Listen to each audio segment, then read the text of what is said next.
하나님께서 찬양을 통해서 홀로 영광 받으신 줄 믿습니다. 너무 잘합니다. 오늘 또 다음 주도 누가 공짜로 아이스크림을 사주는 복된 일이 생길 줄 믿습니다. 너무너무 잘해요. 할렐루야. 잘하죠. 오늘 말씀 보면은 참 답답한 이야기가 많이 나옵니다. 제사장이라는 두 사람 홈리와 비느하스가 행실이 나쁘고 여호와를 알지 못했다고 합니다. 12절입니다. 엘리의 아들들은 행실이 나빠 여호와를 알지 못하더라. 예전 성경 번역본에는 불량자로 번역하고 있습니다. 참 어떻게 제사장이라는 사람이 이럴 수 있을까? 행실이 좋아야죠. 행실에 본이 되어야 하지 않겠습니까? 그런데 나빠요. 악해요. 또 제사장이라는 사람이 여호와를 잘 알아야 하는데 몰라요. 그런데도 제사장 직분을 감당하고 있어요. 하나님을 두려워하지도 않고 하나님을 우습게 여기는 자들입니다. 참 어떻게 된 영문인지 어떻게 이 사실을 이해하고 받아들여야 할까? 어떻게 이런 자들이 제사장이 되었을까? 또 어떤 악행을 행하였다고 하나요? 백성들이 가져온 화목 제물을 오늘 본문에서 나오는 번제는 화목 제물을 뜻합니다. 이 화목 제물을 여호와께 번제로 드리기 전에 자신들이 먼저 취했습니다. 화목 제사는 먼저 기름을 제물 가운데 기름 덩어리를 딱 떼내 가지고 그거를 번제단 위에 올려서 태워버려서 그 향기로 하나님 앞에 올려드리는 제사입니다. 그리고 난 후에 그 제물 고기는 삶아서 제사장과 제주, 제물을 가지고 온 그 당사자와 그 가족들이 나누어 먹으면서 화해하는, 하나님과 화해하고 자기들끼리 화해하는 그런 제사입니다. 그렇게 나누어 먹습니다. 그런데 제사장들이 제사 드리기 전에 생고기, 날고기를 가져가서 먹습니다. 사람들이 그렇게 하지 말고 번제 드린 후에 마음대로 원하는 대로 가져가라고 해도 막무가내입니다.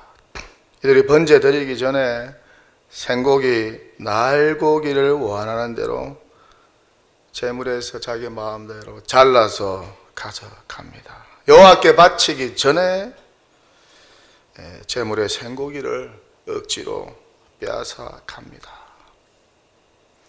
또 제물로 바쳐진 고기는 삶아서 제주와 제사장이 나누어서 먹습니다. 제사장의 몫과 제주의 몫이 율법에 정해져 있어요. 그런데 이들은 이것을 무시하고 고기를 삶고 있으면 가서 쇠살 갈고리로 마구잡이 찔러서 걸리는 대로 다 가지고 갔습니다.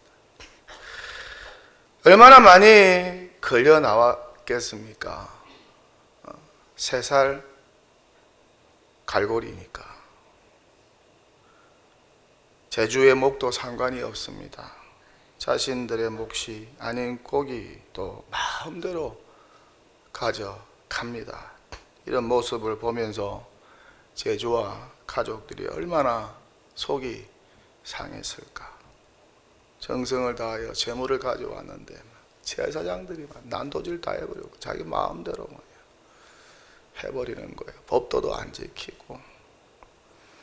불량배나 깡패가 할 짓을 제사장들이 하고 있으니 아마 기가 차도 엄청나게 찼을 것입니다. 혀를 찼을 거예요. 아이고, 어떻게 저런 것들이 제사장이야?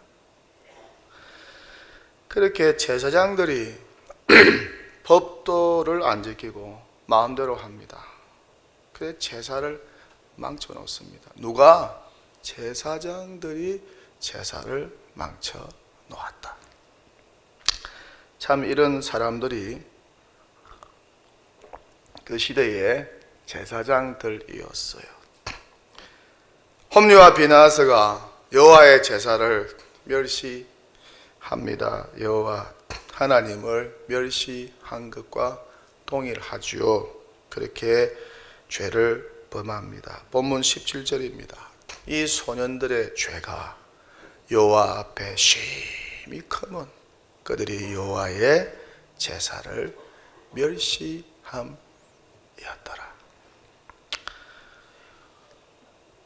제사장이라고 할 수도 없고 종교 깡패, 종교 불량자들, 어떻게 이런 불량한 자들이 제사장이 되었을까? 그런데 이것으로 이들의 악행이 끝난 것이 아닙니다. 또 어떤 악행이 있었나요? 실로의 회양문에서 수종 들고 봉사하는 여인들과 동침을 하였다는 것입니다. 본문 22절입니다. 엘리가 매우 늙었더니 그의 아들들이 온 이스라엘에게 행한 모든 일과 회막문에서 수종드는 여인들과 동침하였음을 듣고, 당시 이방 종교의 영향을 받아서 그런지 정말 있을 수 없는 행동입니다. 여호와 하나님 말씀하셨어요. 내가 거룩하니 너희도 거룩하라. 제사를 집례하는 제사장이 더 거룩해야 되는데 회막 문 앞에서 수종드는 여인들과 동침을 합니다. 거룩의 본을 보여야 할 제사장, 이게 뭡니까? 회막에서 수종드는 여인들과 동침합니다. 어떻게 이런 일이 일어날 수 있을까? 아무리 시대가 타락한 사사시대 말기라고 해도 이런 악행을 행할 수가 없는 것이죠. 그것도 회막에서. 오늘날로 말하면 교회 지도자들이 교회 안에서 몰래 거짓을 했다는 것입니다. 이런 어처구니 없는 악행이 회막에서 벌어졌어요. 여호와께서 다 보고 계신데 두려움 없이 이런 악행을 자행했습니다. 용서받지 못할 죄악이요, 하나님을 심히 욕되게 한 죄악입니다. 그렇게 거룩한 회막에서 음행이 벌어졌습니다. 누가? 제사장들이. 만큼 당시에 여호와의 종교가 세속화되고 타락했다는 증거일 것입니다. 그리고 이 소문이 백성들에게 다 퍼졌어요. 아버지 엘리에게도 들려왔어요. 아버지 엘리의 심정이 어떠하였을까? 참 미치고 환장할 일입니다. 괴롭습니다. 그러자 이 아버지가 두 아들에게 이런 악행하지 말라고 경고를 하지요. 야, 소문이 좋지 않다. 소문이 좋지 않다. 하지 마라. 하지 마라. 여호와 앞에서 이런 범죄를 멈추라. 멈추라. 그런데 어떻습니까? 말 안 들어요. 아버지 말 안 듣습니다. 막무가내입니다. 아버지 말 안 들어요. 개망난이들이요, 불량자들입니다. 누가? 엘리의 두 아들, 당대 이스라엘 최고의 지도자요, 사사요, 대제사장인 엘리의 두 아들, 제사장 홈리와 비느하스가 그랬다는 것입니다. 가문의 수치요, 이스라엘의 수치요, 회막의 수치요, 제사장의 수치요, 두 아들을 둔 아버지의 수치요, 여호와 하나님의 수치입니다. 참 수치스럽고 부끄러운 이야기입니다. 읽는 것도 민망합니다. 어떻게 이럴 수 있을까? 제사장들이, 그것도 당시 최고 영적 지도자의 아들들이 아빠 찬스로 제사장 되어서는 잘하면은 좀 좋아요. 당신은 신정국가였으니까 제사장이 굉장히 많은 특권과 권력을 유지하고 있었습니다. 그렇게 아빠 찬수로 아버지 잘 만나서 가문 잘 만나서 제사장이 되었으면 잘하면 얼마나 좋아요. 아버지도 좋고 자기도 좋고 회막에 찾아오는 백성도 좋고 이 광경을 보고 있는 여호와 하나님께서도 얼마나 기쁘고 좋겠습니까? 근데 엉망진창이었습니다.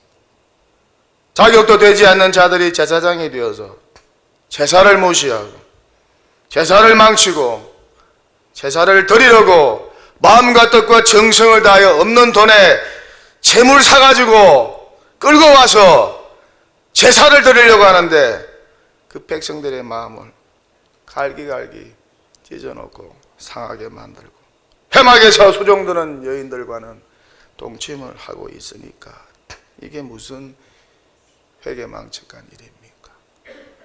이런 악행과 범죄가 당시 회막에서 일어났습니다. 누가? 일반 백성이 아닙니다. 제사장이. 교회 지도자가 그랬습니다. 교회 지도자와 중직자들의 자녀들이 그랬습니다. 교회 지도자, 중직자들의 자녀들이 잘 자라고 신앙의 본이 되어야 합니다. 그런데 엘리의 두 아들은 그러질 못했습니다. 이런 자녀들이 있어 보세요. 부모의 마음이 어떠하겠습니까? 자녀들에 대해서 이런 나쁜 소식이 들려와 보세요. 부모의 마음이 어떠하겠습니까? 그 부모가 교회 지도자라도, 교회 중직자라도, 아니 교회 초신자라도 괴로울 겁니다. 불량한 자식들 때문에, 소문이 좋지 않은 자식들 때문에 괴로울 것이고 마음 편할 날이 없을 것입니다. 기도가 제대로 되겠어요? 예배가 제대로 드려지겠습니까? 봉사하는데 그 일이 손에 잡히겠습니까? 교회 생활이 기쁘겠습니까? 직분 생활이 기쁘겠어요? 이런 소문이 들려오는데 자식들은 그 모양 그 꼴인데 사는 게 아닐 것입니다. 저런 자식을 왜 낳았을까? 후회 막급일 것입니다. 인간적으로 생각하면 엘리가 홈리와 비나스를 잘못 키워서 그랬을 것이다. 자식 좀 잘 키우지. 백성들을 가르치기 전에 네 자식이나 잘 키우지. 이렇게 정죄하고 추궁하기 전에 아버지로서 엘리를 생각하면 정말 불쌍합니다. 정말 안 됐어요. 저런 자식 되고 평생 살았으니까. 그 십자가가 얼마나 고통스러웠겠습니까?